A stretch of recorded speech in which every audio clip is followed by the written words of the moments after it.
நாம் இந்த நாளிலும் எல்லாரும் சேர்ந்து வாசித்ததான எபிரேயருக்கு எழுதின நிருபம் 6ஆம் அதிகாரத்தில் 18வது வசனத்தை நாம் வாசிக்கலாம். 18வது வார்த்தை, நமக்கு முன் வைக்கப்பட்ட நம்பிக்கையை பற்றி கொள்ளும்படி அடைக்கலமாய் ஓடி வந்த நமக்கு இரண்டு மாறாத விசேஷங்களினால் நிறைந்த ஆறுதல் உண்டாகும்படிக்கு எவ்வளவேனும் பொய்யுரையாத தேவன் அப்படி செய்தார். இந்த நாளிலும் தேவ சமூகத்துல நாம் கொஞ்ச நேரம் வேத வசனத்தை தியானிக்க போகிறோம். ஆமென் சொல்லுங்களேன். அல்லேலூயா. நல்லா உற்சாகமா அல்லேலூயா சொல்லுங்களேன். நமக்கு முன் வைக்கப்பட்ட நம்பிக்கையை பற்றி கொள்ளும்படி அடைக்கலமாய் ஓடி வந்த நமக்கு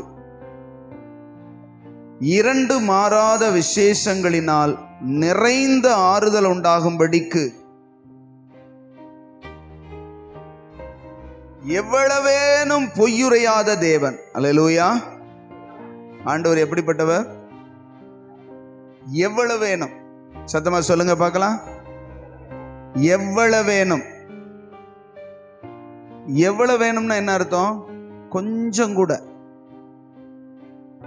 கொஞ்சம் கூட, சிறிதளவும் கூட பொய்யுரையாத தேவன். ஆண்டவருக்கு ஒரு அருமையான பேர் இங்கே சொல்லப்பட்டிருக்கிறது, எவ்வளவேனும் பொய்யுரையாத தேவன். ஆமென் சொல்லுங்களேன். அப்படி செய்தார். எப்படி செய்தார்?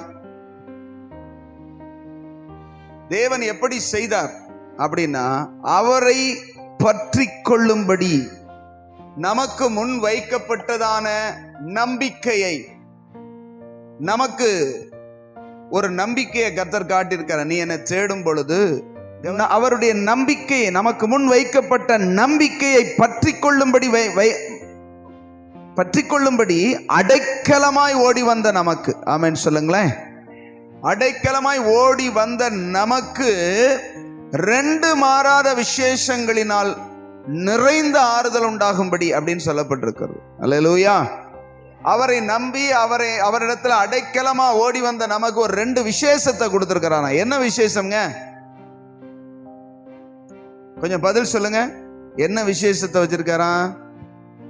ரெண்டு வச்சிருக்காராம், ஒண்ணு கூட கிடையாது. ரெண்டு மாறாத விசேஷங்களினால் நிறைந்த ஆறுதல் உண்டாகும்படிக்கு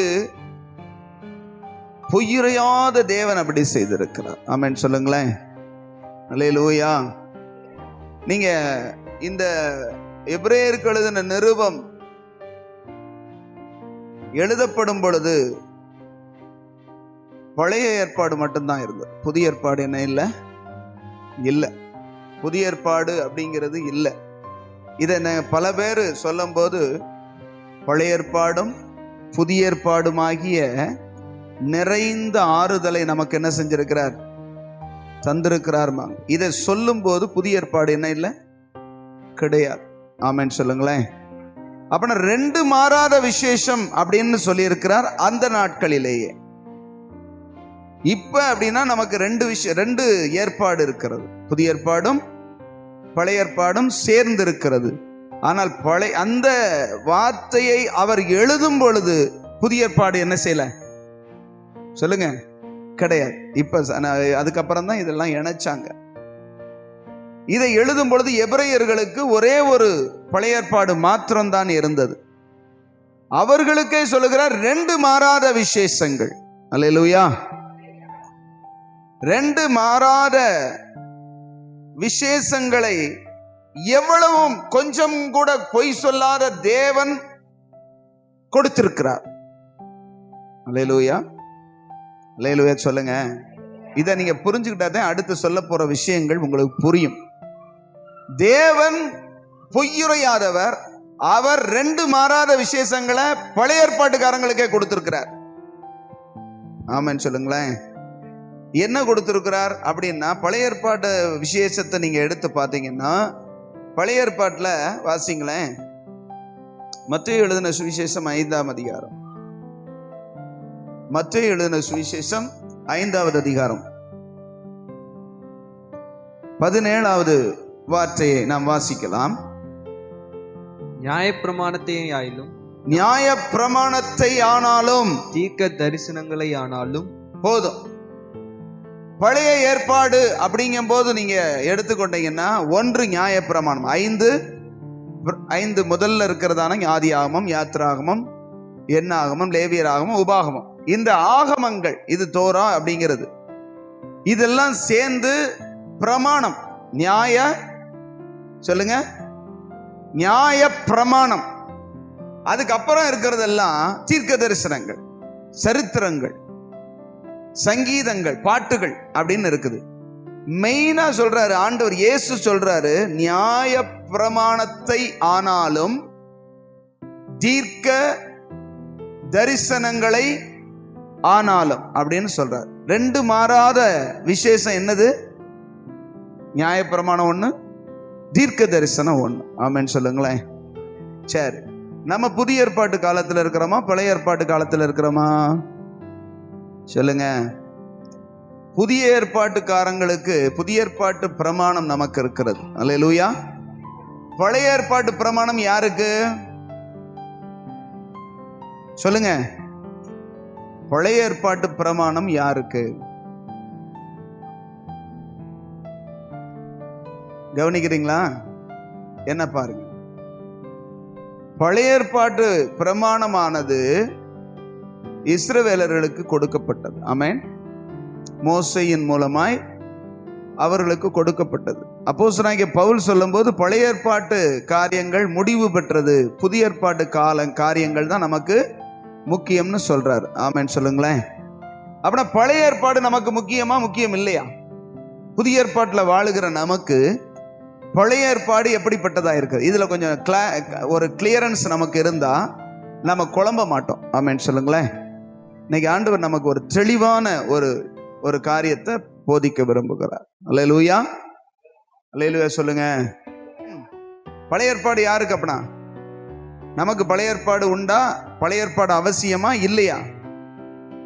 ஏதாவது ஒண்ணு சொல்லுங்க. குற்றக்குண்டில ஏற்றிறப்புறோம்.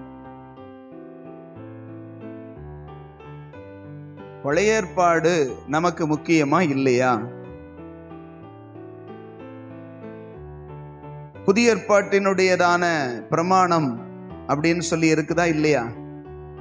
அப்படின்னா புதிய ஏற்பாட்டு பிரமாணத்தை நாம் கை கொள்ள வேண்டுமா, பழைய ஏற்பாடு பிரமாணத்தை கை கொள்ள வேண்டுமா?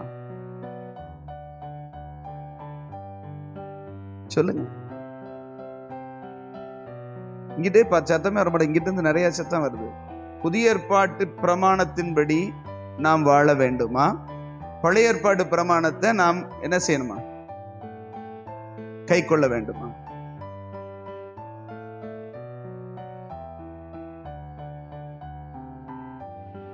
அப்போஸ்தலனாகிய பவுல் சொல்ற பழையவைகள் ஒளிந்து போயின, எல்லாம் புதிதாயின அப்படிங்கிறார்.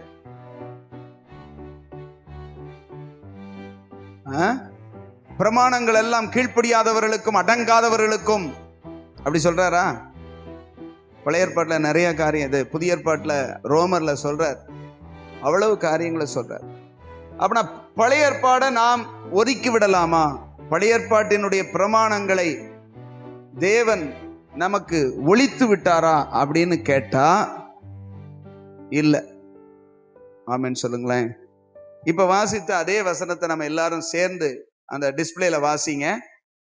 நியாயப்பிரமாணத்தை ஆனாலும், அங்க பாருங்க, டிஸ்பிளே பார்த்து வாசிங்க. நியாயப்பிரமாணத்தை ஆனாலும் தீர்க்க தரிசனங்களை ஆனாலும் அழிக்கிறதற்கு வந்தேன் என்று, அங்க பாருங்க, அங்க பார்த்து வாசிங்க. எண்ணிக்கொள்ளாதேயுங்கள், அழிக்கிறதற்கு அல்ல. சொல்லுங்களேன். அப்படின்னா பழைய ஏற்பாட்டு பிரமாணத்துல நீங்க வாசிச்சுட்டு பாத்தீங்கன்னா, வாசிக்க வேண்டாம், லேவியராகமம் 20ஆம் அதிகாரத்துல ஆண்டவர் பிரமாணங்கள் 10 கட்டளைகளை கொடுக்கிறார். மெயினான ஒரு 10 கட்டளைகளை: கொலை செய்யாதிருப்பாயாக, விபசாரம் செய்யாதிருப்பாயாக, களவு, என்னையன்றி உனக்கு வேறே தேவர்கள் உண்டாயிருக்க வேண்டாம், மேலே வானத்திலும் கீழே பூமியிலும் இருக்கிற எந்த உருவத்திற்கும் ஒப்பாக ஒரு உருவத்தை நீ வணங்க வேண்டாம் அப்படின்னு சொல்ற. ஆமென் சொல்லுங்களேன்.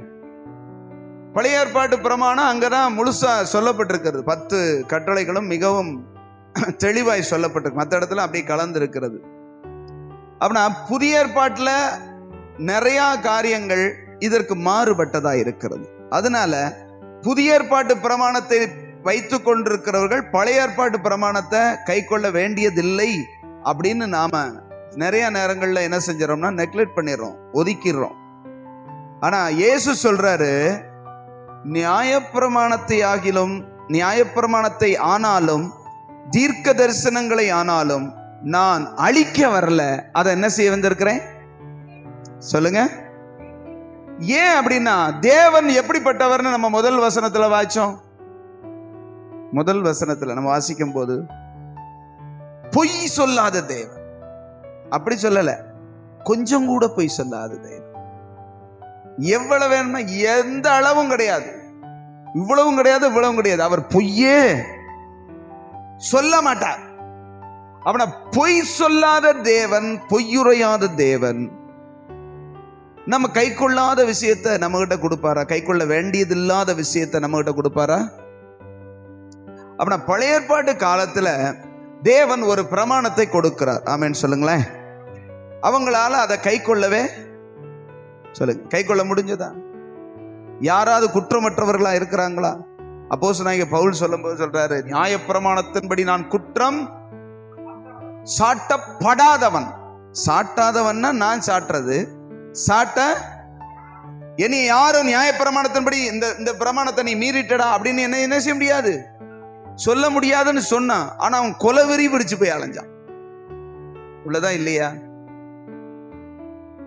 வசனம் சொல்லுது, கொலை செய்யாதிருப்பாயாகன்னு சொன்னா கொலவெறி பிடிச்சு அலைஞ்சவன். சரிதானே? கொலை செஞ்சானா இல்லையா? சவுல் சேவானை கொலை செய்யும் பொழுது அவனும் அவனுடைய அந்த கொலை செய்களுடைய ஆடைகளை பாதுகாத்து சம்மதித்தான், இருக்கா இல்லையா? ஆனா அவன் சொல்லும் போது சொல்றான், அது மாம்சீகமான வெறித்தனத்தை உண்டாக்கி அது ஆவிக்குரியதாய் இல்லை. ஆமென் சொல்லுங்களேன். அது மாம்சீகத்துக்குரியதாய் வைராக்கியத்தை கொண்டு வர. ஏன் அப்படின்னா முதல்ல நீங்க 20வது வாசிங்களேன். யாத்ராகமம் 20 எடுங்க. யாத்ராகமம் 20வது அதிகாரம் 2வது வசனத்துல இருந்து வாசிக்கலாமா? உன்னை அடிமைத்தன வீடாகிய எகிப்து தேசத்திலிருந்து புறப்பட பண்ணின உன் தேவனாகிய கர்த்தர் நானே. அடுத்து சொல்றாரு, என்னையன்றி உனக்கு வேறே தேவர்கள் உண்டாயிருக்கவே வேண்டாம். நான் தான் தேவன், என்னைய தவிர வேற தேவன் உண்டாயிருக்கவே. அடுத்து சொல்றாரு, மேலே வானத்திலும் கீழே பூமியிலும் பூமியின் கீழே தண்ணீரிலும் உண்டாயிருக்கிறவைகளுக்கு ஒப்பான ஒரு உருவத்தை, சொரூபம்னா உருவத்தை ஆகிலும் யாதொரு விக்கிரகத்தை ஆகிலும் நீ உண்டாக்கவும் வேண்டாம், அவைகளை நமஸ்கரிக்கவும் சேவிக்கவும் வேண்டாம். உன் தேவனாகிய கர்த்தராயிருக்கிற நான் எரிச்சல் உள்ள தேவனாயிருந்து, எரிச்சல் எச்சரிக்கை அல்ல, என்னை பகைக்கிறவர்களை குறித்து பிதாக்களுடைய அக்கிரமத்தை பிள்ளைகளிடத்தில் 3ஆம் 4ஆம் தலைமுறை மட்டும் விசாரிக்கிறவராயிருக்கிறேன் அப்படி சொல்றார். ஆமென் சொல்லுங்களேன். முதல் பிரமாணமே என்னங்க? முதல் பிரமாணமே என்னன்னா, என்னை தவிர வேறு எதையும் நீ என்ன செய்யக்கூடாது சொல்லுங்க. ஆராதிக்க கூடாது, வணங்க கூடாது, சேவிக்க கூடாது, உண்டாக்குனாதான் வணங்குவேன், உண்டாக்கவும் கூடாது, வணங்கவும் கூடாது, அதை ஆராதிக்கவும் கூடாது. அப்படி நீ செய்தாயானால் நான் எரிச்சல் உள்ளவராய் இருந்து உன்னை என்ன செய்வேன், 3 தலைமுறை 4 தலைமுறை மட்டும் விசாரிப்பேன் இருக்கார். அல்லேலூயா. இன்னைக்கு நிறைய பேருடைய வாழ்க்கையில சாபம் பரம்பரையா தொடர்றதுக்கு காரணம் என்னன்னா, விக்கிரகங்களை உண்டு பண்றதும் விக்கிரகங்களை வணங்குறதும், போய் என்ன செய்யறது, சிலை வழிபாடுகளை செய்கிறதும் தேவன் அருவருக்கிற ஒரு காரியம். ஆமென் சொல்லுங்களேன். அல்லேலூயா.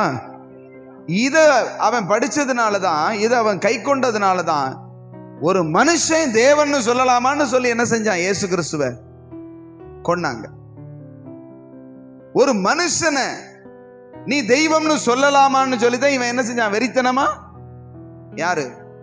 அப்போஸ்தலனாகிய பவுல். ஆமென் சொல்லுங்களேன். இந்த மாதிரி அது வைராக்கியத்தை தூண்டுகிறது, அது கோபத்தையும் விரோதத்தையும் எழுப்புகிறது. அது மாம்சீகமான காரியங்கள். ஆமென் சொல்லுங்களேன். அல்லேலூயா.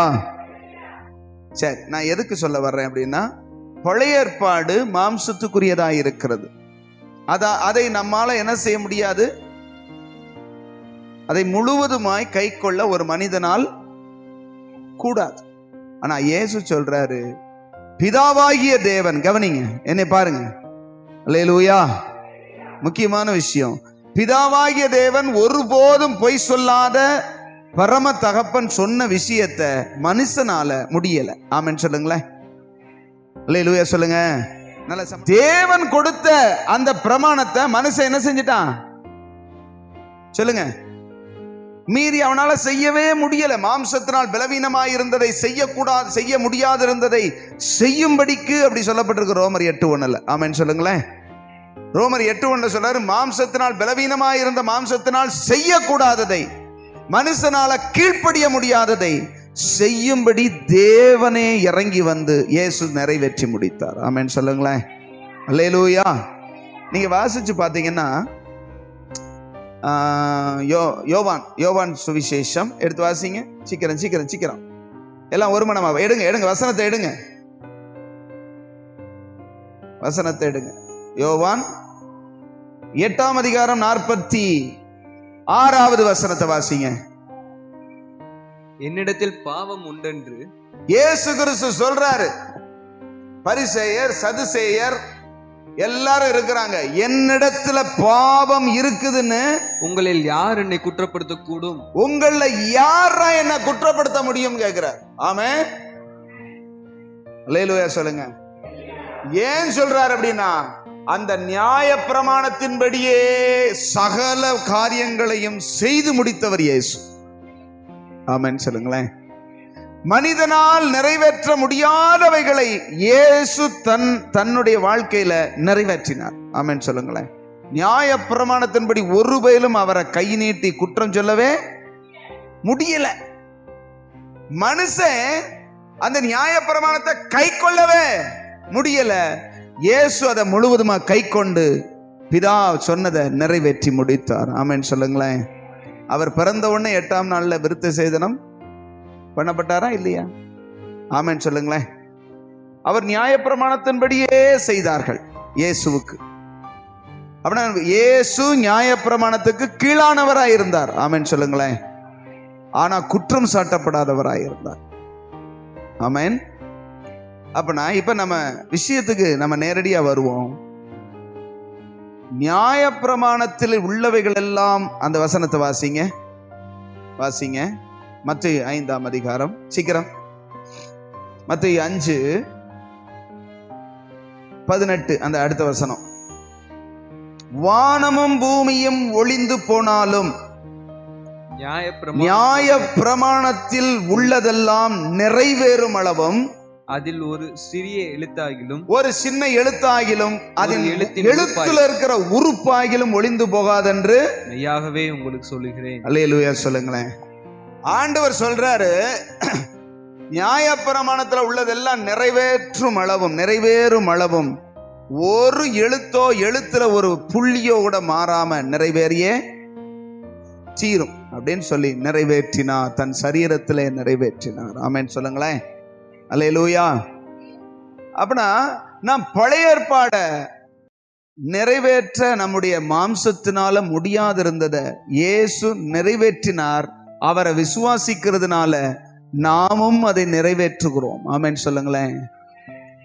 அப்படின்னா புதிய ஏற்பாட்டு விசுவாசிகளா இருக்கிற, புதிய ஏற்பாட்டு சபையா இருக்கிற நாம் பழைய ஏற்பாட அப்படியே புறந்தள்ளிவிட, சத்தமா சொல்லுங்க, புறந்தள்ளிவிட முடியாது. என்ன செய்யணும்னா புதிய ஏற்பாடை நமக்கு கொடுத்த தேவன். ஆமென். இந்த 5ஆம் அதிகாரத்துல நீங்க வீட்டுல போய் நல்ல பொறுமையா வாசிச்சு பார்த்தீங்கன்னா நிறைய காரியத்தை கவனிக்கிறீங்களா? நிறைய காரியத்தை பழைய ஏற்பாட்டினுடைய பிரமாணத்தை புதிய ஏற்பாட்டு பிரமாணமா மாத்துறாரா? என்ன மாத்துறாரு? வாசிச்சு பாருங்க.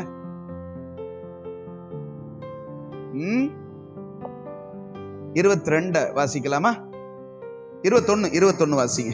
கொலை செய்யாதிருப்பாயாக என்பதும் கொலை செய்கிறவன் நியாய தீர்ப்புக்கு ஏதுவாய் இருப்பான் என்பதும் பூர்வத்தாருக்கு உரைக்கப்பட்டது என்று கேள்விப்பட்டிருக்கிறீர்கள். ஆண்டவர் சொல்றாரு, நான் உங்களுக்கு சொல்லுகிறேன். கவனிங்க. பூர்வத்தாருக்கு சொல்லப்பட்டது என்னது? கொலை செய்யாதிருப்பாயாக. நீங்க 20வது அதிகாரத்துல, யாத்ராகமம் 20வது அதிகாரத்துல நாம வாசிச்சோம் இல்லையா? முதல் 3 வசனங்களை என்ன செஞ்சோம்? வாசிச்சோம். அதுல மறுபடியும் எடுங்க. 20வது அதிகாரம் 20:13 வாசிங்க. கொலை செய்யாதிருப்பாயாக. எல்லாரும் வாசிங்க. இதன் பிரமாணத்துல முதல் பிரமாணமா அந்த அட்டவணையில வரும். அங்க முதல்ல என்னையன்றி உனக்கு தேவர்கள் உண்டாயிருக்க வேண்டாம்ங்கிறத தொடங்கி இங்கே சொல்றாரு, கொலை செய்யாதிருப்பாயாக. வரிசையா இருக்கு இல்லையா? இங்க சொல்றாரு, மத்தேயு 5ல சொல்றாரு, வாசிங்க. கொலை செய்யாதிருப்பாயாக என்பதும் கொலை செய்கிறவன் நியாய தீர்ப்புக்கு ஏதுவாய் இருப்பான் என்பதும் பூர்வத்தாருக்கு ஆதியிலே சொல்லப்பட்டது என்று நீங்க கேள்விப்பட்டிருக்கிறீங்க. ஆமென் சொல்லுங்களேன். இது எங்க சொல்லப்பட்டது?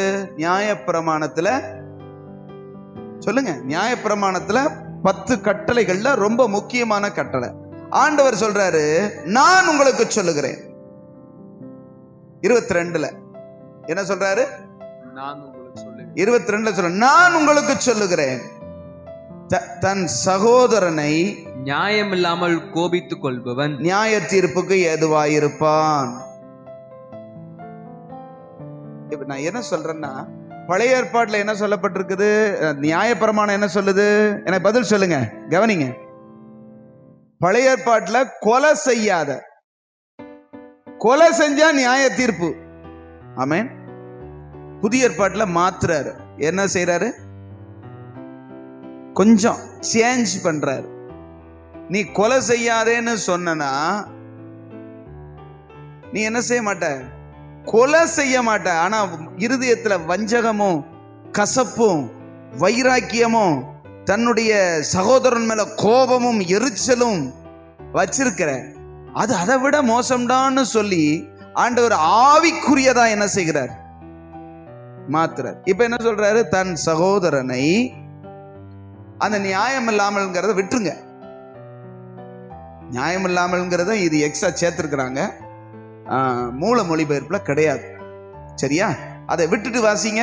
நான் உங்களுக்கு சொல்லுகிறேன், தன் சகோதரனை கோபித்துக் கொள்பவன்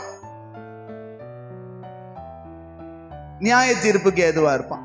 அல்லேலூயா சொல்லுங்களேன். அங்க கொலை செஞ்சாத்தேன், இங்க கோபிச்சுக்கிட்டாலே. கொலை, கோபம். ஏன் கொலை செய்யறான்னா, கோபம் வர்றதுனாலதான் கொலை செய்யறான். சரிதானா? சும்மா ஒருத்தனை கொலை செய்ய முடியுமா? ஐயா சொல்லுங்க. ஒருத்தனை கொலை செஞ்சிட்டான்னா அவன் மேல கொலைவெறி இருந்ததுனாலதான் என்ன செஞ்சான்? கொலை செஞ்சான். கோபம் அவ்வளவு வந்ததுனாலதான் போட்டு தள்ளணும். ஆமென் சொல்லுங்களேன். ஆண்டவர் சொல்ற, நீ கோபப்பட்டாலே கொலை செஞ்சதுக்கு சமம்னு என்ன செய்யறாரு? இப்படி மாற்றுகிறார். ஆமென் சொல்லுங்களேன். அல்லேலூயா. இப்படி நிறைய காரியங்களை நீங்க வாசிங்க. அதே அதிகாரம் 27 வாசிங்க. விபச்சாரம் செய்யாதிருப்பாயாக என்பது பூர்வத்தாருக்கு உரைக்கப்பட்டது என்று கேள்விப்பட்டிருக்கிறீர்கள். அங்க சொல்லப்பட்ட கொலை செய்யாதிருப்பாயாக, களவு செய்யாதிருப்பாயாக, அடுத்து விபச்சாரம் செய்யாதிருப்பாயாக, அப்படி வரிசையா சொல்லப்பட்டிருக்கு. ஆண்டவர் சொல்றாரு, விபச்சாரம் செய்யாதிருப்பாயாக என்பது பூர்வத்தாருக்கு சொல்லப்பட்டது என்று நீங்கள் கேள்விப்பட்டிருக்கிறீர்கள் அப்படின்னு சொல்லிட்டு இங்க மாத்துறாரு. என்ன மாத்துறாரு?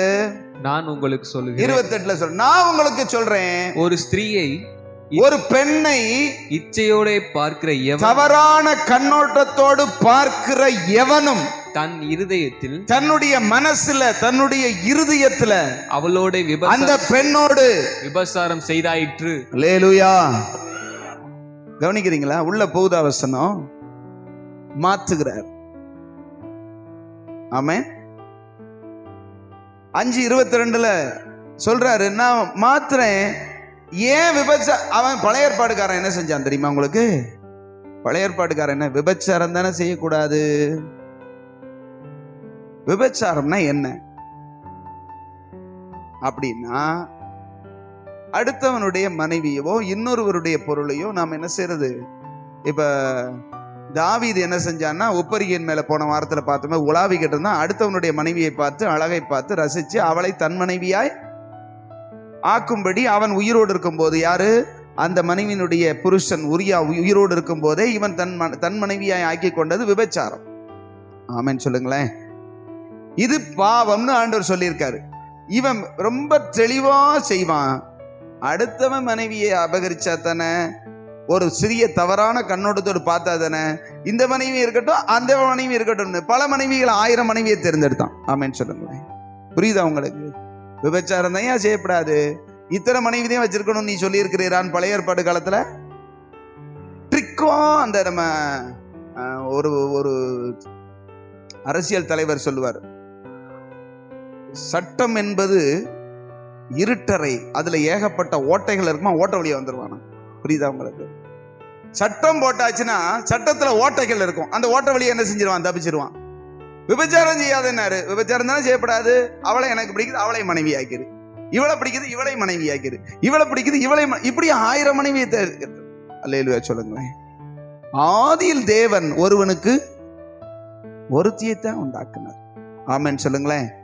இந்த தவறான காரியம் எப்படி வருதுன்னா, ஒரு ஸ்திரீயை தவறான கண்ணோட்டத்தோடு அவள் அழகை தன் இருதயத்தில் இச்சிக்கும் போது பாவம் உண்டாயிருதுன்னு இங்க விவரம் சொல்றாரு. ஆமென் சொல்லுங்களேன். அல்லேலூயா. சத்தமா கையை உயர்த்தி அல்லேலூயா சொல்லுங்க பார்க்கலாம். அல்லேலூயா. ஆண்டவர் மாத்துறார். சொல்லுங்க, நீங்க சொல்லுங்க. ஆண்டவர் சில காரியங்களை கர்த்தர் மாற்றினார், பல காரியங்களை அப்படியே வச்சிருக்கிறார். ஆமென் சொல்லுங்களேன். மாற்றினவைகளை மாற்றிக்கொள்ளணும், மாற்றாதவைகளை அப்படியே என்ன செஞ்சுக்கிடணும்? ஏற்றுக்கொள்ளணும், விற்றக்கூடாது. பழைய ஏற்பாடும் புதிய ஏற்பாடும் நமக்கு கர்த்தர் கொடுத்தது தான். ஆமென் சொல்லுங்களேன். ஆமென். அல்லேலூயா சொல்லுங்க. அதனால பழைய ஏற்பாடு அப்படியே முழுவதும் நெக்லெக்ட் பண்ண வேணும்னு அவசியம் கிடையாது. இப்ப ஒரு எக்ஸாம்பிளுக்கு, புதிய ஏற்பாட்டுல பழைய ஏற்பாட்டுல பல முறை நீங்க வாட்சி பார்த்தீங்கன்னா நிறைய இருக்குது. உன்னுடைய தேவனுடைய ஆலயத்துல நீ வருஷத்துக்கு ஒருக்க போய் என்ன செய்யணும்? உன்னுடைய வருமானத்தில் 10ல் 1 பங்கு எடுத்து கொண்டு போய் அங்க என்ன செய்யணும்? செலுத்தணும்னு சொல்லப்பட்டிருக்கு. அங்க பழைய ஏற்பாட்டுல ரொம்ப தூரமா இருந்தா நீ அதை தூக்கிட்டு போக முடியாட்டி வித்து கொண்டு போய் அங்க போய் என்ன செய்ய, வாங்கி கொடு அப்படின்னு சொல்லியிருக்கார். அல்லேலூயா சொல்லுங்களேன். புதிய ஏற்பாட்டு காலத்துல எங்கேயுமே தசம பாகத்தை குறித்து சொல்லவே படல. அல்லேலூயா. புதிய ஏற்பாட்டுல எங்கேயாவது தசம பாகத்தை குறித்து சொல்லப்பட்டிருக்கா? நீங்கள் 10ல் 1 பங்கை கர்த்தருக்கு கொடுக்க வேண்டும் எங்கேயாவது சொல்லப்பட்டிருக்கா? ஏன் சொல்லப்படல? ஏன் சொல்லப்படல? யாரு கரெக்டா சொல்றாங்கன்னு பாப்போம். புதிய ஏற்பாட்டுல எங்கேயும் தசம பாகத்தை பத்தி சொல்லப்படவே கிடையாது. ஆனா புதிய ஏற்பாடுக்காரங்க தசம பாகம் கொடுக்கணுமா கொடுக்கப்படாதா? சரி, கொடுக்கணுமா கொடுக்கப்படாதுன்னு உங்ககிட்ட கேட்கறது தப்பு. கொடுக்குறீங்களா இல்லையா? கர்த்தருக்குன்னு கொடுக்குறீங்களா இல்லையா? ஆமென்னா ஆமென், கொடுக்கலைன்னா கொடுக்கலைன்னு சொல்லுங்க. கொடுக்குறவங்க ஆமென்னு சொல்லுங்களேன். அல்லேலூயா. நான்லாம் என்னுடைய வருமானத்துல நான் ரட்சிக்கப்பட்ட புதுசுல இருந்து உண்மையா கர்த்தருக்குன்னு நான் என்ன செஞ்சேன்? 10ல் 1 நான் கொடுத்தேன். 10 விட கொஞ்சம் 12% கூட கொடுத்தேன். 11% அப்படி கொஞ்சம் கொஞ்சமா கூடன்னு வச்சுக்கோங்களேன், நான் கொடுத்தேன். அப்படின்னா நான் புதிய ஏற்பாடு இருக்கிற எங்கேயுமே நான் என்ன செய்யல? ஆண்டவர் புதிய ஏற்பாட்டுல எங்கேயுமே எந்த இடத்திலும் உற்சாகமாய் கொடுக்கிற இடத்தில் தேவன் பிரியமா இருக்கார், அவ்வளவுதான் சொல்லி இருக்கிறார். தசம பாகத்தை பத்தி எங்கேயுமே என்ன செய்யல, சொல்லல. அதனால நம்ம தசம பாகம் கொடுக்க வேண்டிய அவசியமே என்ன? ஒரு மாதிரியா பாக்குறீங்க, என்ன சொல்ல வர்றீங்கன்னு கேக்குறீங்களா? எப்படி ஒரு ஒரு ஒரு ஒருன்னா எனக்கு ஒண்ணுமே சத்தம் கேட்க மாட்டேங்குது. நல்ல வாயை திறந்து பேசணும். ஆமென் சொல்லுங்க. கொடுங்கள் அப்பொழுது உங்களுக்கு கொடுக்கப்படும் சொல்லியிருக்கார். ஆமென் சொல்லுங்களேன். நல்ல வசனம் தெளிவா சொல்லணும். ஆமென். சிங்க மாதிரி சொல்லணும். வசனம் பேசும்போது எப்படி பேசணும்? தைரியமா பேசணும். கொடுங்கள் அப்பொழுது உங்களுக்கு கொடுக்கப்படும். எவ்வளவு 10ல் 1 சொன்னாரு? அளவு சொல்லல. ஆமென் சொல்லுங்களேன். உற்சாகமா கொடுக்கிற அப்படித்தான் சொல்லப்படும். ஏன் சொல்லல? அதைத்தான் கேள்வி. ஏன் ஏன் புதிய ஏற்பாட்டுல எங்கேயுமே ஒரு இதை பத்தி சொல்லல? யாரு கரெக்டா சொல்றா? ஏன்னு கேட்டதுக்கு பதில் சொல்லணும். எவ்வளவுன்னு கேட்கல. புதிய ஏற்பாட்டுல எவ்வளவு, பழைய ஏற்பாட்டுல எவ்வளவு நான் கேட்கல. ஏன் புதிய ஏற்பாட்டுல ஆண்டவர் தசம பாகத்தை பத்தி எங்கேயுமே எழுதல? ஓ, செக் பண்றதுக்காகவா? ரொம்ப சிம்பிளா சொல்லட்டுமா? ஏற்கனவே சொல்லியிருக்கண்டா செய்டாங்கிறாரு. மாத்த வேண்டியதை மட்டும்தான் என்ன செஞ்சிருக்காரு? மாத்தி இருக்காரு. மாத்த தேவையில்லாதத மாத்தல. புரிஞ்சவங்க இல்லையா சொல்லுங்க. பழைய ஏற்பாடை நம்ம கிழிச்சு கீழே விட்டுட்டு வரல. பழைய ஏற்பாடு நமக்கு வேண்டாம்னு சொல்லல கர்த்தரு. பழைய ஏற்பாடு நிறைவேற்றின கர்த்தர். ஆமென் சொல்லுங்களேன். அவரே சொல்றார் பாருங்களேன். வாசிங்களேன், வாசிங்க. மத்தேயு 23ஆம் அதிகாரம். மத்தேயு 23ஆம் அதிகாரத்தை இயேசு கிறிஸ்துவே சொல்றார் பாருங்களேன். 23 மாயக்காரராகிய வேதபாரகரே, மாயக்காரராகிய வேதபாரகரே. எல்லாரும் கவனிங்க, எல்லாரும் கவனிங்க. மாயக்காரராகிய வேதபாரகரே, பரிசேயரே, பரிசேயரே, உங்களுக்கு ஐயோ! நீங்கள் ஒற்றதலாமிலும், வெந்தயத்திலும். ஒற்றதலாம் அப்படின்னா ஒரு மருந்து பொருள், சரிங்களா? நமக்கு இந்த பேர் சொல்லாத என்ன இருக்குல்ல, வசம்புன்னு சொல்றோம்ல, அது மாதிரி ஒண்ணு. ஒற்றதலாமிலும், வெந்தயத்திலும், வெந்தயத்திலும், சீரகத்திலும் தசமபாகம் செலுத்தி தசமபாகத்தை கொடுத்து நியாயப்பிரமாணத்தில் கற்பித்திருக்கிற விசேஷித்தவைகளாகிய நீதியையும் இரக்கத்தையும் விசுவாசத்தையும் விட்டுவிட்டீர்கள். அல்லேலூயா. ஆண்டவர் சொல்றாரு, எலே நீங்க பிரசங்கிகளா இருக்கிறீங்க. இப்ப சொல்றாரு ஆண்டவர், எலே நீ சின்ன சின்ன காரியத்துல, பழைய ஏற்பாட்டு காரியத்துல நான் உனக்கு சொன்னேன்ல, உனக்கு வரவுல உன்னுடைய வரவு சீரகம் வந்தது, விளைஞ்சு வந்ததுன்னா அதுல எடுத்து வச்சிடுற. அரிசி வருது, அதுல எடுத்து வச்சிடுற. ரைட்டு. ஒற்றதெல்லாம் மருந்து பொருட்கள், அதுல அதை கூட நீ ஆண்டவருக்குன்னு ரைட் அப்பா, நீ செய்யறதுலாம் சரிதான்ப்பா. ஆனா ரொம்ப விசேஷித்தவைகளாகிய நீதியையும் இரக்கத்தையும் விசுவாசத்தை நான் சொல்றேன். நீதி, இரக்கம், விசுவாசம் எங்க இருக்குது? நியாய பிரமாணத்துல இருக்குதா? புதிய ஏற்பாட்டு பிரமாணம். ஆமென் சொல்லுங்களேன். புதிய ஏற்பாட்டுல மெயினே என்னன்னா, உன் தேவனாகிய கர்த்தருக்கு மத்தேயு 6:63 6 கடைசியில் என்ன சொல்லப்படும்? முதலாவது தேவனுடைய ராஜ்யத்தையும் அவருடைய நீதி, அவர் மேல விசுவாசம், இதெல்லாம் இங்கேதான் வருது. பழைய ஏற்பாட்டுல விசுவாசம்ங்கிறது ரொம்ப குறைவு. எங்கேயாவது பிரமாணத்துல விசுவாசத்தோடு இருக்கா? இல்ல. ஆனா புதிய ஏற்பாட்டுல விசுவாசித்தாத்தேன் தேவ மகிமை, விசுவாசிச்சா அவருடைய பிள்ளை. ஆமென் சொல்லுங்க. இங்க சொல்றாரு பிரமாணத்தை, ஒரு பிரமாணத்தை அப்படி மாத்துறாரு. நீ மாத்துறாருன்னு சொல்றதை விட சேர்க்கிறாரு. குறைவாய் இருக்கிறவைகளை நிறைவாக்குகிறார். சொல்றாரு பாருங்க, நீ வெந்தயத்திலும் சீரகத்திலும் ஒற்றதலாமிலும் தசமபாகம் செலுத்துகிறாய், ஆனா விசேஷமானவைகளாகிய நீதியையும் இரக்கத்தையும் விசுவாசத்தையும் விட்டு அப்படிங்கிறார். ஆமென் சொல்லுங்களேன். அதுல இன்னும் பாதி இருக்க. இவைகளையும் செய்ய வேண்டும். எல்லாரும் சொல்லுங்க. தசமபாகத்தையும் நீ கொடுக்க வேண்டும், நீதியையும். அதைத்தானே சொல்றாரு. நீ அதை மட்டும் செஞ்சுட்டு இதை விட்டா தப்பு, இதை மட்டும் செஞ்சுட்டு அதை விட்டா தப்பு சொல்றாரா? இயேசுதானே சொல்றாரு, வேற யாரும் சொல்லல. அல்லேலூயா. என்ன சொல்றாரு? என்ன சொல்றாரு? இதையும் செய்யணும், அதையும் விடக்கூடாது. இத விடாம செய்யணும், இத புதுசா செய்யணும். ஆமென் சொல்லுங்களேன். ஏன் தெரியுமா சொல்றாரு? அதையும் சொல்லிக்கிறேன். பழைய ஏற்பாட்டுல ஆண்டவர் பிரமாணத்துல உன் தாயையும் தகப்பனையும் கனம் பண்ணுவாயாக அப்படி சொன்னார். ஆமென் சொல்லுங்களேன். இவங்க என்ன செஞ்சாங்கன்னு 15ஆம் அதிகாரம் மத்தேயுல வாசிங்க. மத்தேயு 15.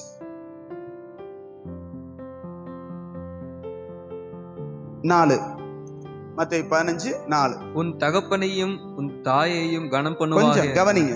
உன் தகப்பனையும் உன் தாயையும் கனம் பண்ணுவாயாக என்று வாசிங்க. தகப்பனையாவது தாயையாவது நிந்திக்கிறவன் கொல்லப்பட வேண்டும் என்று தேவன் கற்பித்திருக்கிறாரே, கட்டளையிட்டிருக்கிறாரே அப்படின்னு சொல்றாரு.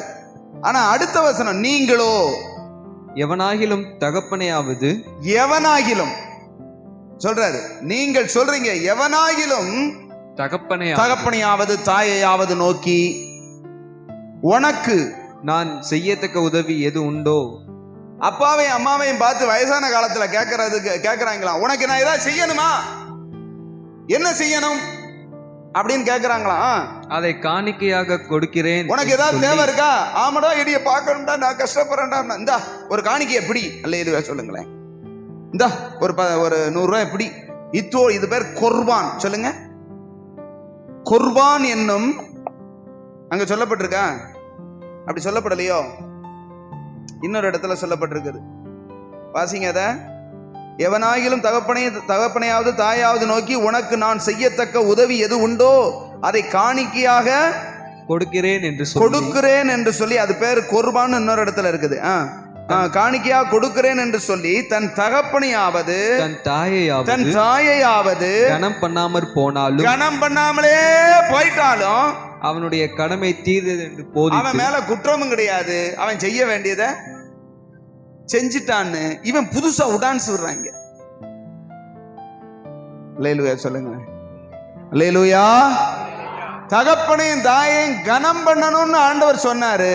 இவங்க புதுசா ஒண்ணு வந்தா இந்த 100 ரூபாய் 200 ரூபாய் வச்சுக்கோ, இனி எனக்கு உனக்கு சம்பந்தமே இல்லை அப்படின்னு சொல்லி என்ன செஞ்சாங்கன்னா பாரம்பரியத்தை நுழைச்சாங்க. ஆமென் சொல்லுங்களேன். கர்த்தர் அதைத்தான் சொன்னார். இவங்க பாரம்பரியத்தை நுழைச்சாங்க, அவர் தேவ நீதியை நுழைக்கிறார். ஆமென். இவங்க பூராமே தங்களுக்கு இஷ்டமானதை மட்டும் செஞ்சுட்டு சீரகத்திலையும் வெந்தகத்திலையும் போனதையும் வந்ததையும் ஆண்டவர் தசமமாக கொடுத்துட்டா எல்லாம் முடிஞ்சு வச்சு. ஒருத்தன் சொல்லுவான்ல, லூக்கால சொல்லுவான்ல, ஆண்டவரே நான் வாரத்தில் 2 தரம் உபவாசிக்கிறேன். ரைட்டப்பா. என்னுடைய வருமானத்தில் எல்லாம் தசமபாகம் கொடுக்கிறேன். ரைட்டப்பா.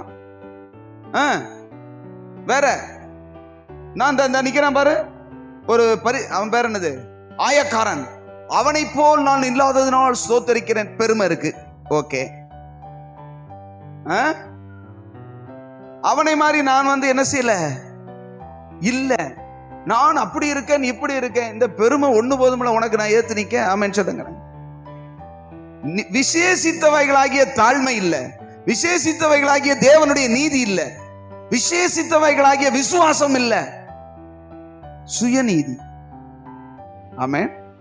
கர்த்தர் இன்னைக்கு தெளிவா சொல்றாரு, பழைய ஏற்பாட அப்படியே நெக்லெக்ட் பண்ணிராத, நான் மாத்தினதை ஏத்துக்க.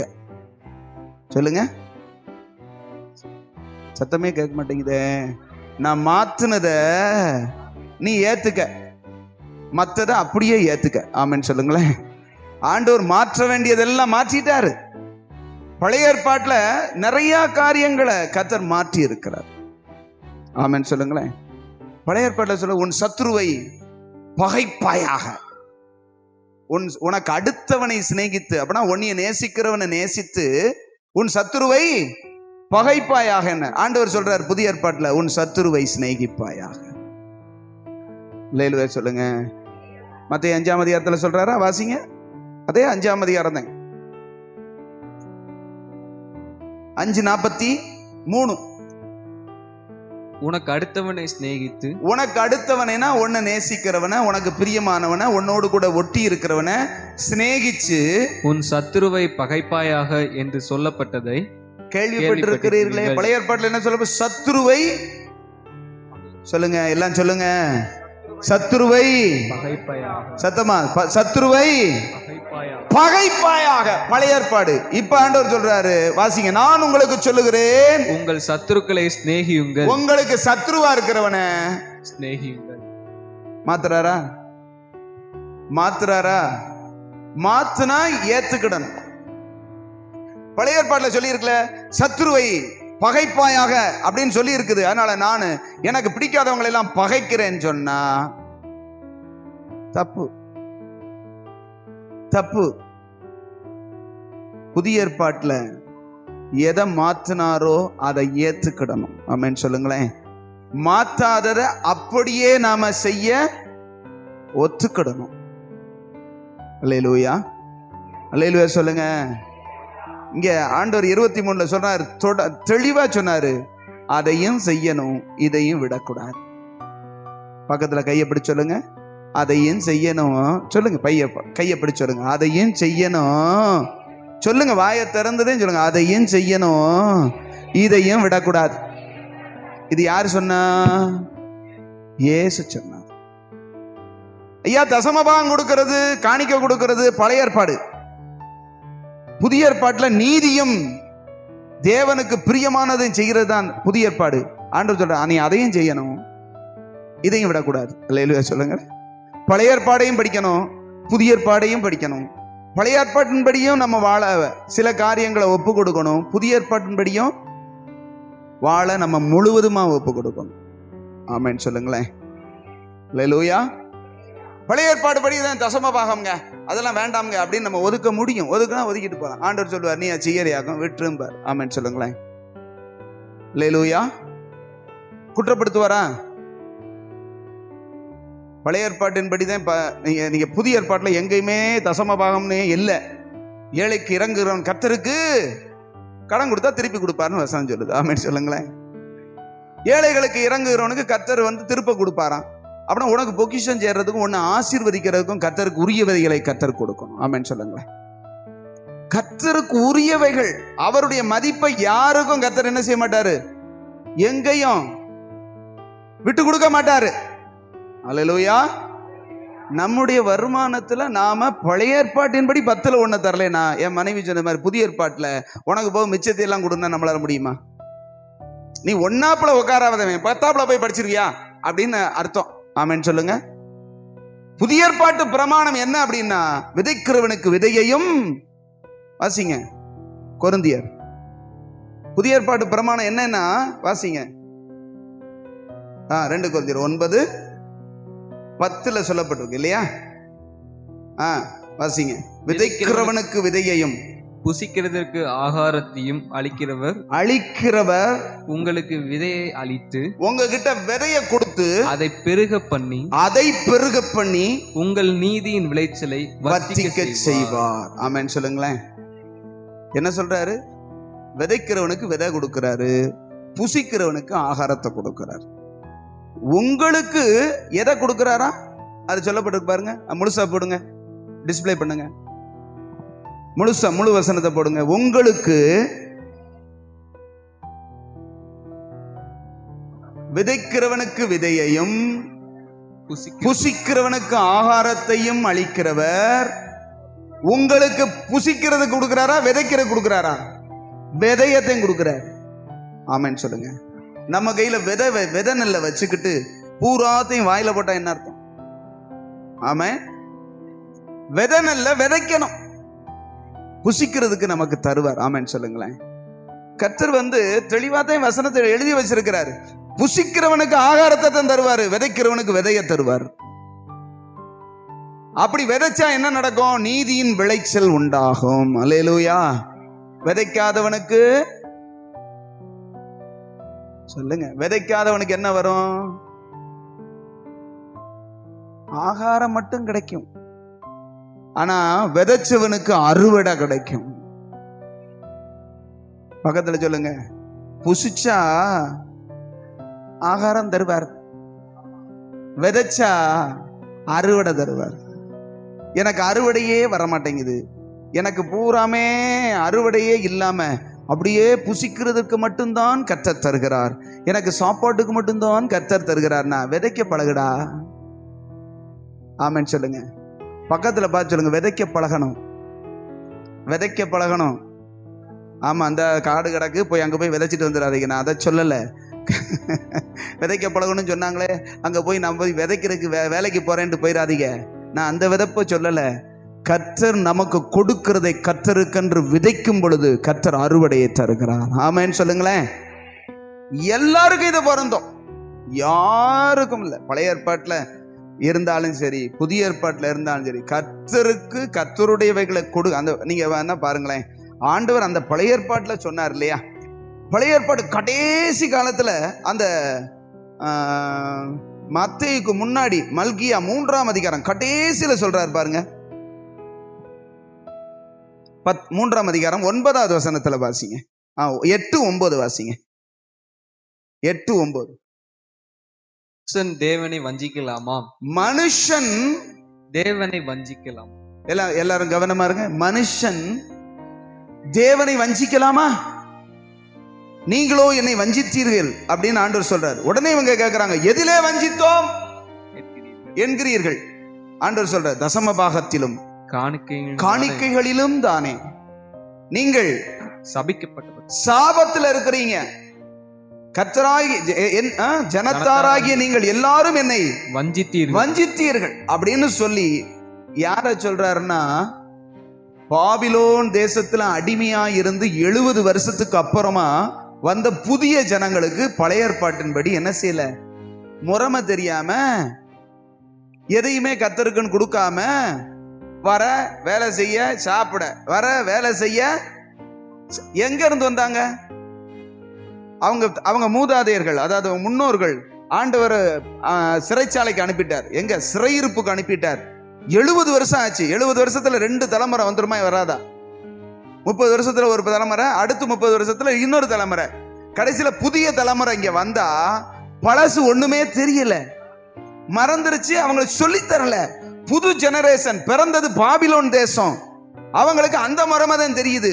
இங்க வந்தனா ஆண்டவருடைய காரியம் ஒண்ணுமே தெரியல. இவங்க வாட்டுக்கு வேலை செய்யறாங்க, சாப்பிடுறாங்க, வேலை செய்யறாங்க, சாப்பிடுறாங்க. கர்த்தர் புசிக்கிறவனுக்கு ஆகாரம் கொடுப்பாரா இல்லையா? கொடுக்கிறாரு, ஆனா அறுவடை இல்லை. ஆமென் சொல்லுங்க. அங்க சொல்றாரு, தேவனுடைய ஆலயத்துல பண்டகசாலையில வெறுமையா கிடக்கு. அடுத்து சொல்றாரு 10வது வசனம் பாருங்க, என் ஆலயத்தில் ஆகாரம் உண்டாயிருக்கும்படி, என் ஆலயத்தில் ஆகாரம் உண்டாயிருக்கும்படிக்கு தசம பாகங்களை எல்லாம் பண்டகசாலையில கொண்டு வாருங்கள். அப்பொழுது நான் வானத்தின் பலகணிகளை திறந்து, கொண்டு வரும் பொழுது வானத்தின் பலகணிகளை திறந்து இடங்கொள்ளாமற் போகும் மட்டும் சாப்பிடறதுக்கு தருவேன். என்ன சொன்னாரு? இடமே கொள்ளாத அளவுக்கு தர்றதுக்கு நம்ம விதைய விதைக்கணும். சொல்லுங்களேன். நம்ம சாப்பிடணும்னா ஆண்டவருக்கு சாப்பிடுறதுக்கு கர்த்தர் கொடுப்பாரு, ஆனா அறுவடை வேணும்னா விதைச்சுட்டேன். இடம் கொள்ளாமற் போம், எனக்கு தேவைக்கு மிஞ்சியும் நான் அநேகருக்கு கொடுக்கும்படி நான் ஆசீர்வதிக்கப்படம்னா நீ விதைச்சிட்டான்றார். ஆமென் சொல்லுங்களேன். அல்லேலூயா. விவசாயிகள் எல்லாருமே தங்களுக்கு மட்டும் விதைச்சு, தங்களுக்கு மட்டும் அறுத்து, தாங்க மட்டும் வீட்டுல சாப்பிட்டுக்கிட்டாங்கன்னா மற்றவங்களும் எங்க வர்றது? புரிஞ்சவங்க அல்லேலூயா சொல்லுங்க. இப்ப நான் ஒரு விவசாயி, நான் போய் என் குடும்பத்துக்கு எவ்வளவு தேவை இந்த வருஷத்திற்கு, அடுத்த வருஷம் வரைக்கும் அப்படின்னு சொல்லி கணக்கு பண்ணி அதை மட்டும் விதைச்சு அப்படியே முழுசா சுருட்டி முழுசா எனக்கு மட்டும் வச்சுக்கிட்டேன்னா, இப்படி எல்லா விவசாயம் வச்சுக்கிட்டா மற்றவங்களாம் எங்க போறது? பட்டினியாத்தான் கிடக்கணும். அல்லேலூயா. ஆண்டவர் விவசாயிகளை எதுக்கு வச்சிருக்காருன்னா, அநேகரை போஷிக்கிறதுக்காக. அவங்களும் சாப்பிடுவாங்க, ஆனா மற்றவங்களுக்கு கொடுக்கறதுனால அவங்க ஆசீர்வதிக்கப்படுறாங்களா இல்லையா? அப்ப எனக்கு ஒரு 100 மூடை என்ன செஞ்சிருக்கு, விளைஞ்சிருக்கு. 100 சாப்பிட போறேன். ஒரு 10 மூடைய 7 மூடையை எடுத்து வச்சுட்டு 93 மூடை 90 மூடையை வித்தா மற்றவங்களுக்கு கொடுத்தா பணம் வருமா வராதா? அப்படின்னா அந்த ஆசீர்வாதத்தை நீ பெறணும்னா மற்றவனுக்கு கொடுக்கறதுக்கு விளைய வைக்கணும். ஆமென் சொல்லுங்களேன். அல்லேலூயா.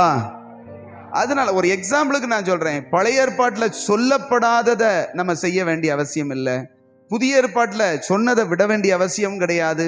அதனால புதிய ஏற்பாட்டுல மாத்தினதை ஏத்துக்கிடணும், மாத்தாததை அப்படியே கீழ்ப்படியணும். ஆமென் சொல்லுங்களேன். அல்லேலூயா. அதனாலதான் அந்த காரியம் இது சரீர பிரகாரமானது, இது ஆவிக்குரியது. ஆவிக்குரியதை ஆண்டவர் நம்மகிட்ட அதிகமா எதிர்பார்க்கிறார். சரீர பிரகாரமாகவும் நம்ம நல்லா இருக்கணும். ஆமென் சொல்லுங்களேன். அல்லேலூயா. பழைய ஏற்பாடா புதிய ஏற்பாடா அப்படின்னு எடுத்துக்கிட்டா ரெண்டும் நமக்கு வேணும். ரெண்டு வேணுமா வேண்டாமா? மாத்தினதை அப்படியே நாம மாற்றி ஆவிக்குரியவைகளாய் எடுத்துக்கொள்வோம். அது நம்முடைய வாழ்க்கையில மிக முக்கியம்.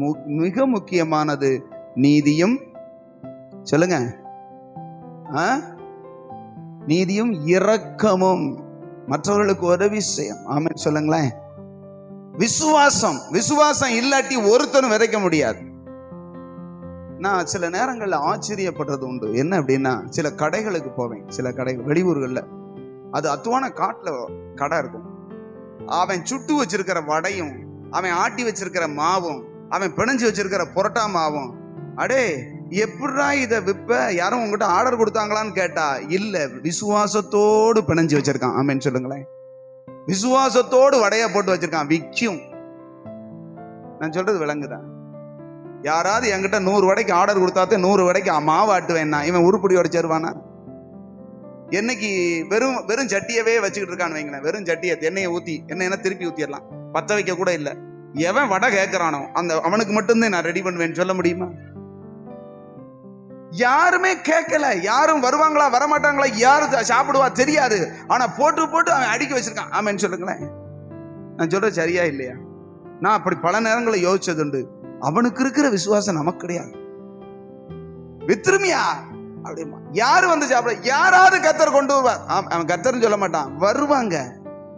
என்னைக்காவது வீட்டு நிறைய வீட்டுல போய் விற்காத வடையை போய் எல்லாரும் ஆளுக்கு 4 வடையை சாப்பிட்டு படுத்திருக்காங்களா? இல்லவே இல்லை. நானும் போய் ஒரு 10 மணிக்கு போய் வடை வாங்கணும்னு போனேன்னா அங்க சூம்பி போனதும் சுரிச்சு போனதுன்னு இருக்கு. வேண்டாம் சார், எல்லாம் முடிஞ்சு வச்சு, நாளைக்கு வாங்கிக்கங்க. அந்நேரம் போய் கேட்டாலும் இல்லைன்னு சொல்றாங்க. அவன் விசுவாசத்தின்படி மூட கணக்கா மாவு போட்டு வைக்கிறாங்க. விக்குதா இல்லையா? விவசாயிக்கும் ஒரு மூடையை கொண்டு போய் போடுறோம், வீட்டுல இருந்தாலும் சாப்பிட்டுக்கலாம். இப்படி போய் தூத்தி உரனேன்னு கொஞ்சம் கண்ணீரா வந்தாலும் அந்த விசுவாசத்தை கர்த்தர் விளைய செய்து ஆயிரக்கணக்கான மூடைகளை கர்த்தர் தர்றார். ஆமென் சொல்லுங்களேன். விதைக்கும் போது கஷ்டமாத்தே, ஆனா அறுக்கும் போது சந்தோஷமா இருக்கு, கம்பீரத்தோட. ஆமென் சொல்லுங்களேன். நம்முடைய வாழ்க்கையில ஆண்டவர் இன்னைக்கு நமக்கு சொல்றது என்னன்னா, பழைய ஏற்பாடும் தேவை, புதிய ஏற்பாடும் தேவை. ஆமென் சொல்லுங்களேன். இதை ஒதுக்கிட கூடாது, இதையும் செய்ய வேண்டும். சரி, இதுதான் இன்னைக்கு இதையும் அதையும். இன்னைக்கு செய்தியின் தலைப்பு என்னது சொல்லுங்க? செய்தியின் தலைப்பு இதையும் அதையும். நீ இதையும் செய்யணும், அதையும் விடக்கூடாது. ஆமென் சொல்லுங்களேன். பழைய ஏற்பாட்டின்படி சில காரியங்களை நம்ம விருத்த சேதனம் செய்யணுமா? பழைய ஏற்பாட்டுல 8ஆம் நாளில் என்ன செய்யணும்? ஒரு எக்ஸாம்பிள் சொல்றேன். நம்ம செய்யறோமா? செய்யறது கிடையாது. ஏன்னா அதை தேவன் ஆவிக்குரியதாய் மாற்றி ரோமர்கள் நிறுத்தத்தில் அந்த ஒத்த வசனத்தை வாசிருங்க. ரோமர் வாசிங்க, அது பாருங்களேன்.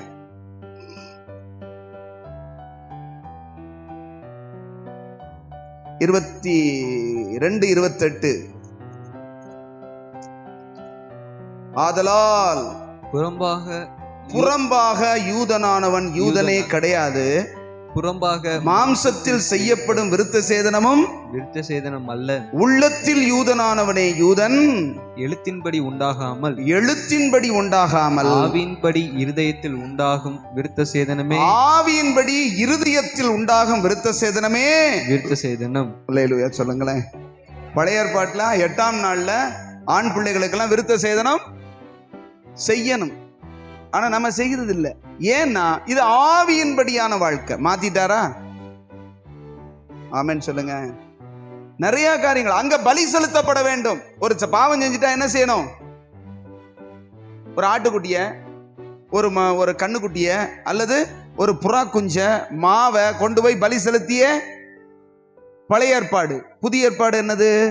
கிறிஸ்து எனக்காக மரித்தார். ஆமென் சொல்லுங்களேன். கிறிஸ்து எனக்காக மரித்தார், என் பாவங்களுக்காக மரித்தார். அவர் பெர்மனண்டா பலியா இருக்கிறனால நான் பலி செலுத்த வேண்டிய மாத்தினாரா?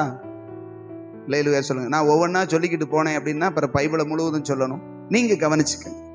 நீங்க இது சந்தேகம் இருந்தா கேட்டுக்கங்க. ஆண்டவர் புதிய ஏற்பாட நிறைய காரியங்களை ஆவிக்குரியதாய் மாற்றி விட்டார். ஆமென் சொல்லுங்களேன்.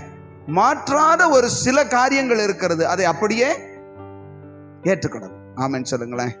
அல்லேலூயா. இதையும் செய்ய வேண்டும், அதையும் விடாதிருக்க வேண்டும்.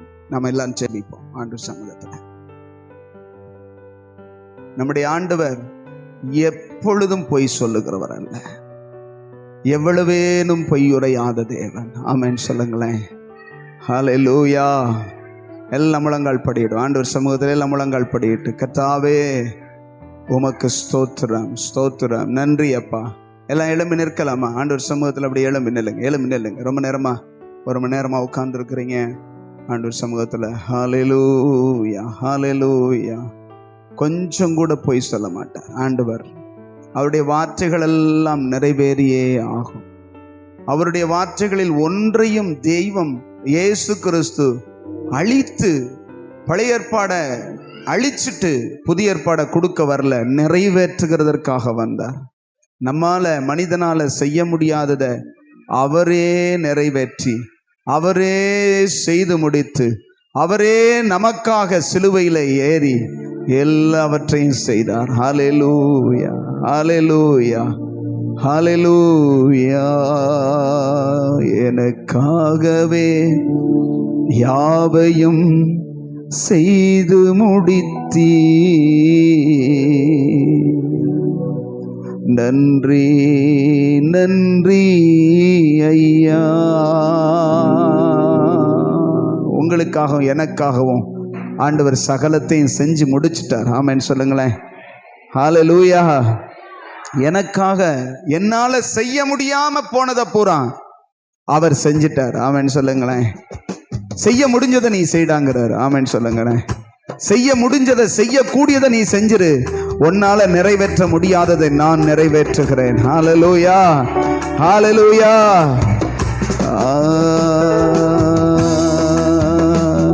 எனக்காகவே யாவையும் செய்து முடிப்பீர், நன்றி நன்றி ஐயா. என் பாவங்கள் யாவையும் சுமந்து கொண்டீரே, நன்றி நன்றி ஐயா. எனக்காகவே யாவையும் செய்து முடித்தீர், நன்றி நன்றி ஐயா. என் பாவங்கள் யாவையும் சுமந்து கொண்டீரே, நன்றி நன்றி ஐயா. நினைப்பதற்கும் ஜெபிப்பதற்கும் அதிகமாக செய்பவரே, நினைப்பதற்கும் ஜெபிப்பதற்கும் அதிகமாக தருபவரே, எனக்காகவே யாவையும் செய்து முடித்தீர், நன்றி நன்றி ஐயா. சொல்லுங்க.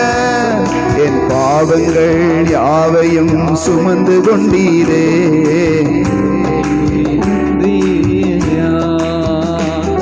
எனக்காகவே யாவையும் செய்து முடித்தீர், என் பாவங்கள் யாவையும் சுமந்து கொண்டீரே, நன்றி நன்றி ஐயா. நான் எனது பிள்ளைக்கு நல்ல ஈவை கொடுக்கிறேன், பரமபிதா அதை பார்க்கிலும் கொடுத்திடுவாரே. நான் எனது பிள்ளைக்கு நல்ல ஈவை கொடுக்கிறேன், அதை பார்க்கிலும் பரமபிதா கொடுத்திடுவாரே. நினைப்பதற்கும் ஜெபிப்பதற்கும் அதிகமாக தருபவரே, நினைப்பதற்கும் ஜெபிப்பதற்கும் அதிகமாக தருபவரே, எனக்காகவே யாவையும் செய்து முடித்தார், நன்றி நன்றி ஐயா.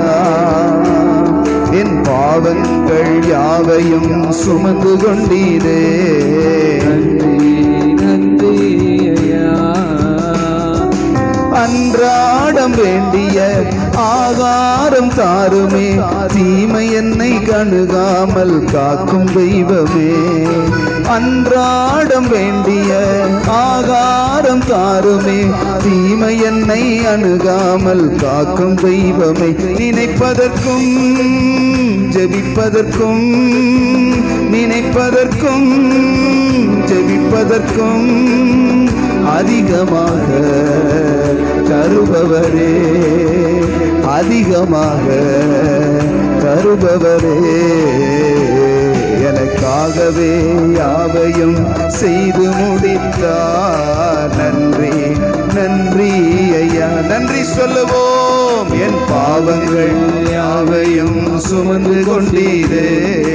நன்றி நன்றி ஐயா.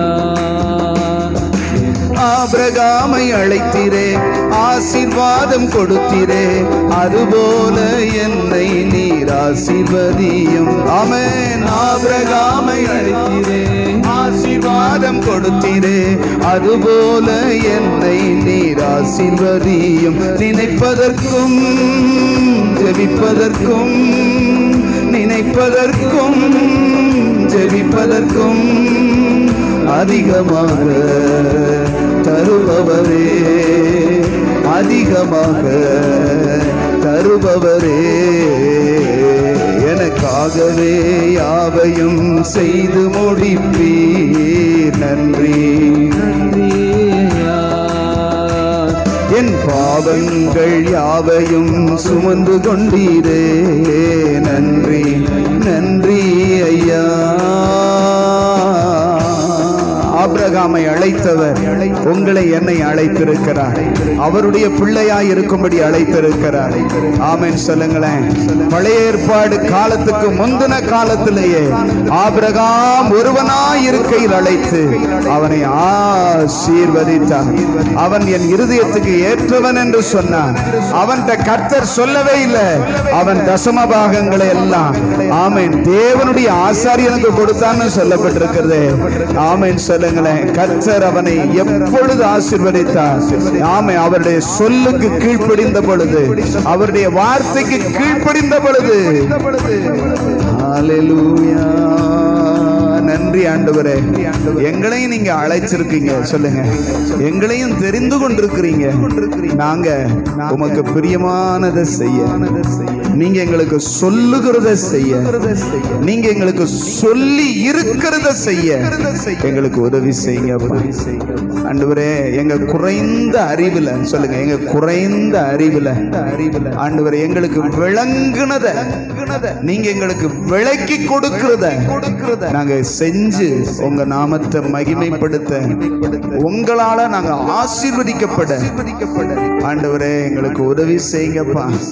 நீங்க எதையெல்லாம் மாத்துனீங்களோ, புதிய ஏற்பாட்டுல எந்த பிரமாணத்தை எல்லாம் நீங்க சேஞ்ச் பண்ணியிருக்கீங்களோ, மாற்றி வச்சிருக்கீங்களோ, அதை நாங்க மாற்றி எடுத்துக்கொள்ள, மற்றவைகளை அப்படியே ஏற்றுக்கொள்ளவும் எங்களுக்கு கிருபை தாங்கப்பா ஆண்டவரே. உம்முடைய தாசர்களை, உம்முடைய பரிசுத்தவான்களை எங்களுக்கு முன்மாதிரிகளா வச்சிருக்கிறதற்காக உமக்கு ஸ்தோத்திரம். ஆமென் சொல்லுங்களேன். ஆபிரகாமையும் ஈசாக்கையும் யாக்கோபையும் மோசேயையும் எல்லாரும் எங்களுக்கு ஒரு முன்மாதிரியா, எதை செய்யணும் எதை செய்யக்கூடாது, எப்படி வாழணும் எப்படி வாழக்கூடாது அப்படிங்கிறதுக்கு முன்மாதிரிகளாக வச்சிருக்கிறதற்காக ஸ்தோத்திரம்ப்பா. அவர்களெல்லாம் விசுவாசத்தினுடையதான வீரர்களாய் எங்களுக்கு முன்மாதிரிகளாய் வைத்திருப்பதற்காய் ஸ்தோத்திரம். அவர்களை விட நாங்கள் விசேஷித்தவர்களாய் இருக்கும்படி இயேசுவானவர் எங்களுக்கு கொடுக்கப்பட்டிருக்கிறதற்காக ஸ்தோத்திரம். அவர்களுக்கு இல்லாத ஒரு நம்பிக்கை எங்களுக்கு கொடுத்திருக்கிறதற்காக ஸ்தோத்திரம். எங்களை விட அவர்கள் பெரிய பாக்கியவான்கள் அல்ல, ஆனால் அவர்களை விட எங்களை பெரிய பாக்கியவான்களாய் மாற்றியிருக்கிற உம்முடைய அன்புக்காக ஸ்தோத்திரம். எங்களுக்கு இத்தனை மேகம் போன்ற திரளான சாட்சிகள் எங்களுக்கு வைத்திருக்கிறதற்காக உமக்கு ஸ்தோத்திரம் அப்பா. நன்றி அப்பா. உம்முடைய 2 மாறாத விசேஷங்களுக்காக நன்றி. ஆமென் சொல்லுங்களேன். நன்றி அப்பா சொல்லுங்க. எங்களுக்கு பழைய ஏற்பாடையும் கொடுத்துருக்குறீங்க, புதிய ஏற்பாடையும் கொடுத்துருக்குறீங்க ஆண்டவரே. எல்லாவற்றையும் மேலே நீங்கள் புதிய ஏற்பாட்டில் பல புதிய ஆவிக்குரிய நன்மைகளை எங்களுக்கு கொடுத்து எங்கள் சுபாவத்தை மாற்றி எங்களுக்குள்ள இருக்கிறதான மனுஷீகத்தை மாற்றி தெய்வீகமாக மாற பண்ணும்படி எங்களை தெரிந்து கொண்ட தயவுக்காக உமக்கு ஸ்தோத்திரம். பழைய ஏற்பாட்டு பரிசுத்தவான்கள் ஒருவரும் தேவ சாயலை, கிறிஸ்துவின் சாயலை அடையலை. ஆனால் எங்களுக்குள்ள அந்த சாயலை உண்டாக்க பரிசுத்த ஆவியானவர் எங்களுக்கு புதிய ஏற்பாடும் பழைய ஏற்பாடும் ஆகிய பழையவைகளும் புதியவைகளும் ஆகிய அந்த காரியத்தை எங்களுக்கு கொடுத்திருக்கிற தயவுக்காக ஸ்தோத்திரம்ப்பா. சரீரத்திலும் ஆத்துமாவிலும் ஆவியிலும் நாங்கள் உம்முடைய சாயலை அடையும்படி இப்படியாய் நீர் எங்களை விசேஷித்தவர்களாய் வைத்திருப்பதற்காக உமக்கு நன்றி. தொடர்ந்து நீங்கள் எங்களை வழிநடத்துங்க. உம்முடைய வேதத்தில் இன்னும் அதிகமாக நாங்கள் ஆழமாக புரிந்து கொள்ள உதவி செய்யுங்க. அருமை ரட்சகர் இயேசுவின் மூலம் ஜெபித்து ஜெயம் எடுக்கிறோம் நல்ல பிதாவே. என் ஆத்துமாவே கர்த்தரை ஸ்தோத்திரி, என் முழு உள்ளமே பரிசுத்த நாமத்தை ஸ்தோத்திரி. என் ஆத்துமாவே கர்த்தரை ஸ்தோத்திரி, கர்த்தர் செய்த சகல உபகாரங்களையும் மறவாதே. ஆமென், ஆமென். ஹல்லேலூயா, ஹல்லேலூயா. God bless you. Praise the Lord. Praise the Lord. Sutra.